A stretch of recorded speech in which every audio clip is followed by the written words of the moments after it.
আসসালামু আলাইকুম ওয়া রাহমাতুল্লাহি ওয়া বারাকাতুহু। ইন্নাল হামদালিল্লাহ নাহমাদুহু ওয়া নুসাল্লি আলা রাসূলিহিল কারীম, আম্মা বা'দ। আল্লাহ পাকের নিকট লাখো কোটি শুকরিয়া যে মহান আল্লাহ তাআলা আমাদেরকে পবিত্র শুক্রবার জুমা নামাজ আদায় করার জন্য মসজিদে আসার মতো তৌফিক দান করেছেন। এই জন্য মহান আল্লাহর নিকট শুকরিয়া আদায় করি আলহামদুলিল্লাহ। আলহামদুলিল্লাহ। আমরা পুরুষ যারা আমরা মহিলাদের হক আদায় করি না।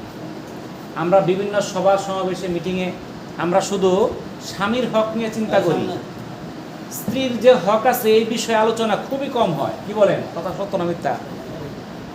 আপনি দেখবেন যে সবার মাসে যতগুলা সভা হয় মহিলাদের আলোচনার মধ্যে দেখবেন যে হুজুররা একটা কথাই বলে, স্বামীর খেদমত করো, স্বামীর হুকুম মানো।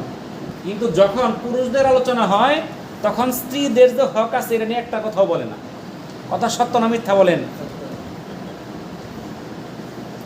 ধরেন পিতামাতার হক আছে সন্তানের উপর, আবার সন্তানের হক আছে পিতামাতার উপর, আছে না?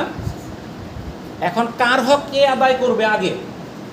সন্তান কি পিতামাতার হক আদায় করবে আগে, নাকি পিতামাতার সন্তানের হক আদায় করবে আগে? বলেন তো দেখি, কে আদায় করবে আগে? আগে আদায় করবে পিতামাতা, আগে সন্তান করবে না। আগে হক হলো পিতামাতার। সে কি হক আদায় করবে? সে সন্তানকে লালন পালন করবে, তাকে খাবার পোশাক পরিচ্ছদ দিবে, তাকে দ্বীনি শিক্ষা দিবে, তাকে মানুষ হওয়ার জন্য, আদর্শ মানুষ হওয়ার জন্য তাকে কি করবে? লেখাপড়া শিখাবে, চেষ্টা করবে। আর সে যখন প্রাপ্তবয়স্ক হবে তারপরে সে পিতামাতার হক আদায় করবে। বুঝা গেল তো? এরকম ভাবে যখন স্বামী তার স্ত্রীর হকগুলো আদায় করবে, স্ত্রীও তার স্বামীর হকগুলো আদায় করবে। যেমন আমাদের মধ্যে স্ত্রীর প্রথম যে হকটা আছে এটা হলো দেনমোহর, যেটা আমরা আদায় করি না। আমাদের সমাজের মধ্যে এটা বিলুপ্ত হয়ে গেছে।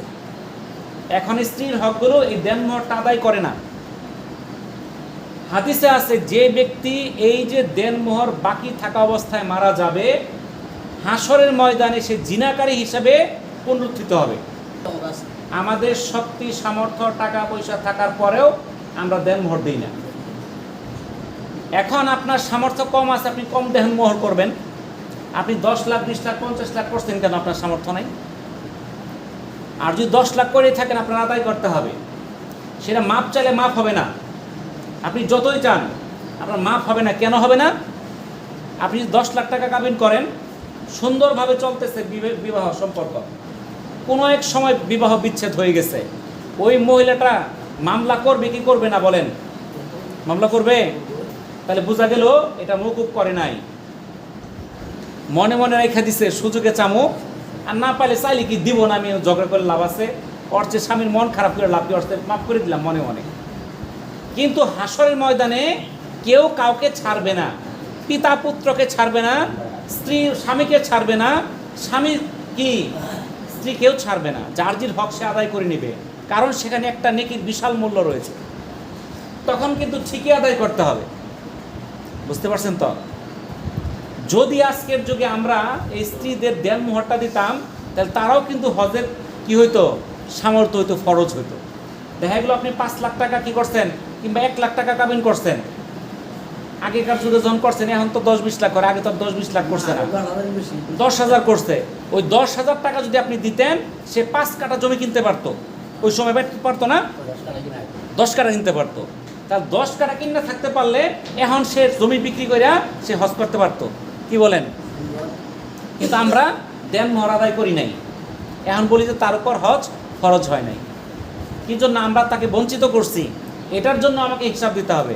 এই জন্য আমরা যারা আছি, যদি কারো দেনমোহর এখনো বাকি থাকে, আপনার মেহেরবানি করে যদি বাঁচতে চান, আপনি হয় টাকা দিবেন, নয় স্বর্ণ দিবেন, নয়তো তার নামে জমি লিখে দিবেন। বুঝতে পারছেন কিছু? আর যদি না দেন, হাদিসের কথা, আমার মুখের কথা না, আপনার হাদিস খুলে দেখেন আছে কি নাই। আল্লাহ তাআলা আমাদেরকে হাদিস এবং কোরআনের আলোকে আমাদের দিন যাপন করার তৌফিক দান করুন। আমরা যে আলোচনাগুলো শুনছি এর উপর আমল করার তৌফিক দান করুন। ওয়া আখিরু দাওয়ানা আনিল হামদুলিল্লাহি রাব্বিল আলামিন। আসসালামু আলাইকুম ওয়া রাহমাতুল্লাহি ওয়া বারাকাতুহু।